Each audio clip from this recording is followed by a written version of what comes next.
I built a Moxon Vise out of pretty much leftover half-inch plywood. Here's an illustration of how it went together. It's all pieces of half-inch plywood and then simple hardware I'm going to show you in a minute. And I even turned the hand wheels out of wood in order mostly just to save money. And I'll show you how that all goes together.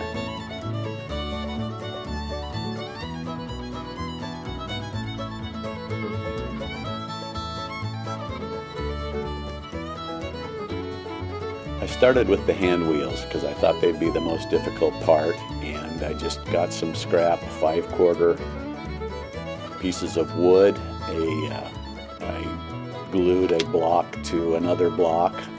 This is 4 inches wide. I'm going to cut this into two 4-inch squares, and I'll end up with 4-inch round hand wheels. And the block is just to have a little bit of a neck sticking out of that wheel that would right against a washer against the main jaw of the vise. And so once I cut those blocks in half, I put it on the lathe. It was kind of a chunky thing, but it didn't take very long at all between my gouge and my parting tool to get this rounded down to a shape that started making some sense for a hand wheel. I left that block on the right-hand side that you're seeing there long and proud of the wheel on purpose, because later I'm going to turn the hand wheel around in the lathe and put it in the chuck, and so I needed something for the chuck to grab onto. So what I did is just sort of hollowed out the center section of the wheel to basically make it feel like a hand wheel in my hand, and then I rounded the outer edges of it to just give it that hand wheel look so that it's smooth in the hand. It's easy to grab onto. 4 inches in diameter I think is just right.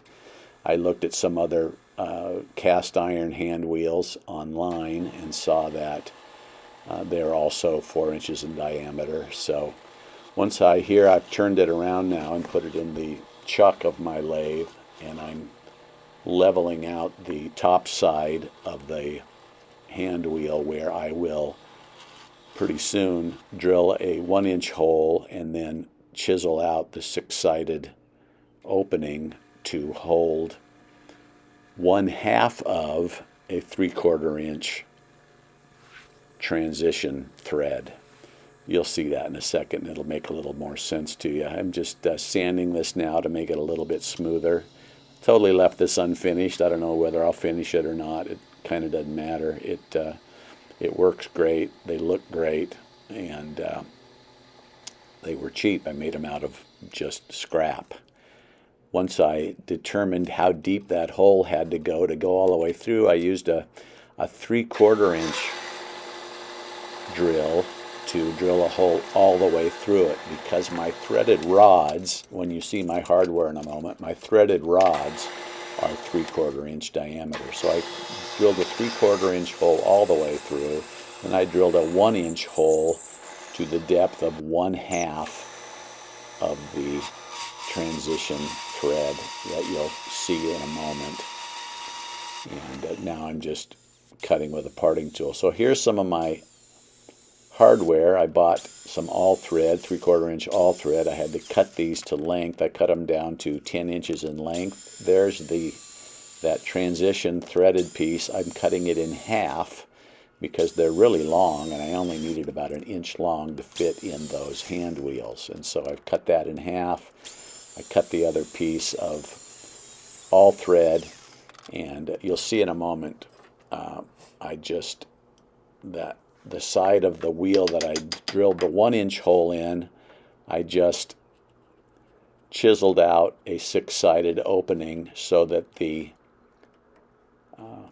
3/4 inch transition threaded piece would fit in there tightly, and obviously it would spin with the hand wheel and tighten down on the all thread to close the jaw of the vise. Not rocket science, but just basically a wooden alternative to the standard cast iron hand wheel that you'd normally see on a Moxon Vise. I was a little stubborn getting this 3/4 inch, well, almost a little bit over an inch six-sided opening to fit tightly, but if I was careful, I was able to get it nicely shaped and nicely formed. And you'll see here I'm testing the part in there to see how tight a fit I've got, and it took a little bit of finessing back and forth until I finally got that to just slide in there very smoothly, and it fits so tight that I haven't bothered to like epoxy it in. So here's the hardware. Just went to basically the hardware store, bought a couple feet of 3/4 inch all thread for the threaded part, some flat washers for where the hand wheel rubs up against the jaw of the vise, some 3/4 inch nuts for the back side that you'll see I also let those into the part of the vise to make them so they wouldn't turn, and there's the coupling nut that I cut in half to put inside of the hand wheels. And so all that sort of makes sense as you see these parts. Oh, and by the way, these are sleeves that are 1 inch outside diameter, 3/4 inch inside diameter, and there's all the hardware together on the all thread with the hand reels ready to go. Now as for the parts of the vise, again, they're made out of some cutoffs I had, some 1/2 inch plywood cutoffs that I just measured to be a little bit longer than the jaw needed to be and a little bit wider or taller than the jaw needed to be. Just based on the size of the scraps, I ripped them down into strips and then glued them together. The back fixed jaw of the vise is 5 pieces of plywood thick, so it's 2.5 inches thick, and the front jaw of the vise is 5 pieces of plywood, so 2.5 inches thick.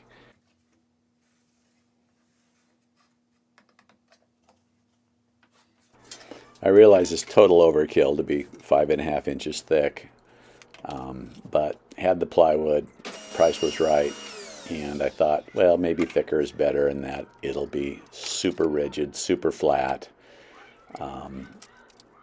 and sort of why not? It's going to just be clamped to my table, and really a nice stable surface makes things easier to work with when you've got a piece of wood clamped in there and you're doing some cutting on the end. It's nice that it's super dense and super stable.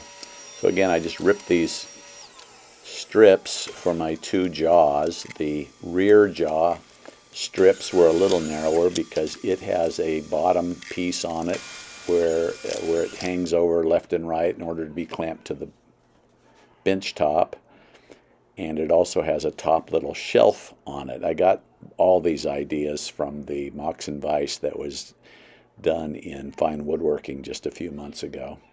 So these pieces of plywood I simply just glued together. It's a lot of surface. It used a lot of glue. By the way, I find also when spreading glue, instead of using a brush, I think it's easier to use an old credit card and kind of trowel the glue around. It smooths the glue out very nicely, gets the big ridges out of it, moves the glue fast, and once you get kind of a rhythm going with that credit card, it's pretty easy to just whip these things out in succession. So these pieces are for the front jaw of these are for the back jaw of the vise. And again, there's 5 of them, and it gives me a 2.5 inch thick jaw by about a little over 6 inches in height. So I'll just speed this up to get through this part. It's kind of repetitious as I just glue these different layers together and put them in clamps. The clamping and the gluing was a little bit critical in that you wanted to get as flush an edge as you could so that when you end up ripping this to final size, you have one side that is relatively straight to run against the fence of your table saw. I still ended up using just a thin piece of aluminum as a fence guide in order to only be running against one of these pieces of plywood in order to have a consistent straight edge. I used just about every small clamp I own to clamp this shut. I started in the middle and clamped it tight and then just worked left and right from the center. I also held a straight edge to it now and then to make sure I wasn't in some way adding some kind of a curve to this glue up of 5 pieces of 1/2 inch plywood. It's easier than you think to do it wrong and to actually glue a curve into the jaw, and that's sort of the last thing I wanted, so I did double check it now and then with a straight edge, and I just clamped the daylights out of this and sort of pounded it down onto the table to get those edges as flush as I could, and let that go for a couple of hours. And then I came back and you can see all the different clamps I used.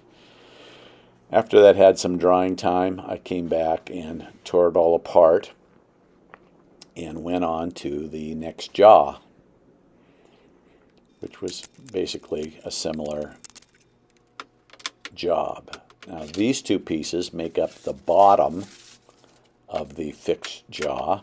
Again, they're about 4 inches wider than that jaw, so I have 2 inches of gluing surface, or no, excuse me, 2 inches of clamping surface at each end of the jaw in order to clamp this whole vise to my workbench. So these again, because I had the cutoffs, I just glued 2 together and ended up with a 1 inch thick clamping surface glued to the bottom of the fixed jaw of the vise. If you remember that illustration at the start of this video, you will remember how these pieces go on from the bottom. Then these two pieces become the little top shelf, which is put on flush to the top of the fixed jaw and serve as, if you're working on a piece of material that is going to lay flat on the vise, it gives you a little more surface to lay it against. Also, it's just kind of a handy shelf to be beside the piece that you're working on. You can set your plane on it, for instance, to hold it. So I glued these up at the same time and just put a piece of wax paper between them, because I'm checking again for straight. I put a piece of wax paper between them to keep the two glue ups separate. The small one is for the top shelf of the fixed jaw. The large one is for the bottom clamping surface of the fixed jaw. And this is all of my plywood glue ups for the remaining parts of the project. Just like before, I used all the clamps in the world to clamp this thing tight, and then let it dry. Came back a little bit later, removed all the clamps, and I was well on my way to final shaping of the pieces of the vise in order to get sort of a finished product out of it and work on the details of drilling the holes, lining things up properly so that the vise moves in and out easily. So really the key to these glue ups, if you're going to make one out of plywood obviously, is to glue them up straight, so you end up with straight lines. That's probably the most important part of these glue ups. Here's the final pieces of plywood piece of plywood that I made the moving jaw out of. Again, it's a little bit bigger or taller because it is as tall as the fixed jaw of the vise plus that 1 inch bottom section that is used for the clamping caul. One last time, a glue up. I'm starting to speed up this video because this is getting a little monotonous, but same idea, glued from the center, checked for straight.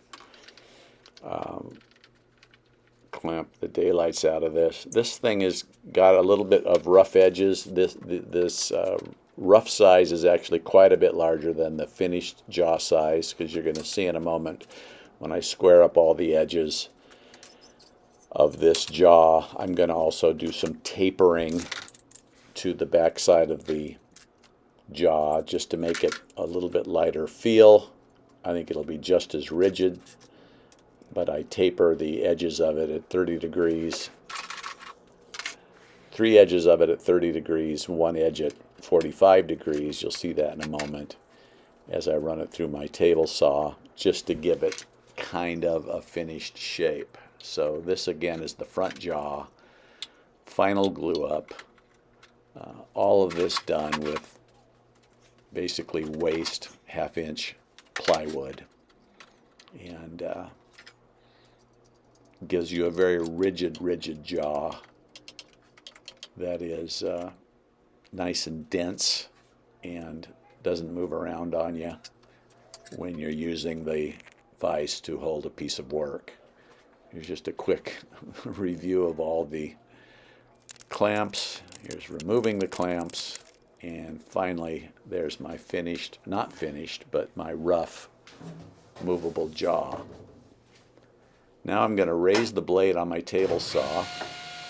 You can see I'm running that jaw against a little piece of 1/2 inch or 1/4 inch aluminum, so I can use one of the factory straight edges on that piece of plywood to guide it through the saw, and I'm just taking off barely a blade's width on that side of that jaw. Now readjusting my fence to the finished width of this jaw. Again, right now all I'm trying to do is to get 4 square sides, and then later I'm going to run it through with my blade tipped at 30 degrees to give it more of a trimmed look. You'll see in a moment how that works out. So this I'm just barely taking off the edges of the plywood, getting rid of the glue, squeeze out, etc., and giving me a nice straight 90-degree edge to the face of the jaw.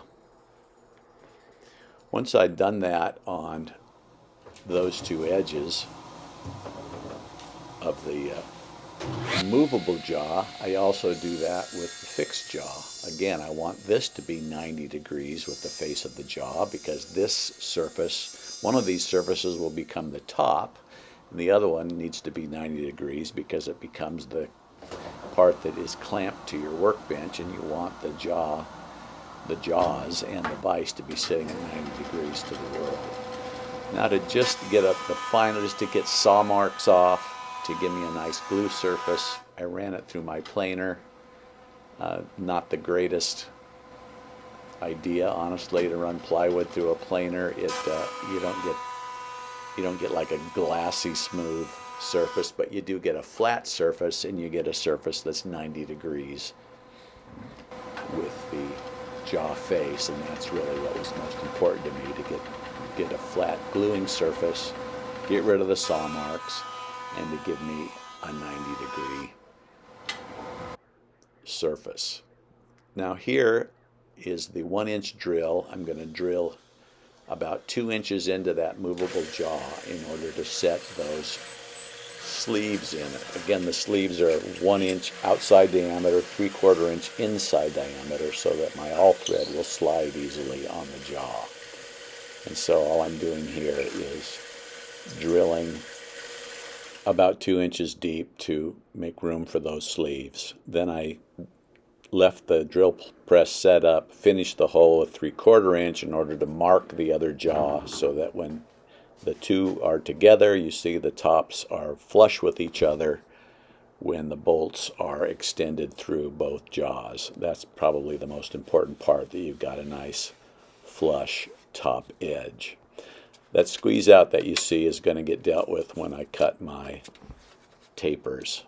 So here I am with my cutoff saw, just squaring the edges or the ends of these two jaws. This is the movable jaw.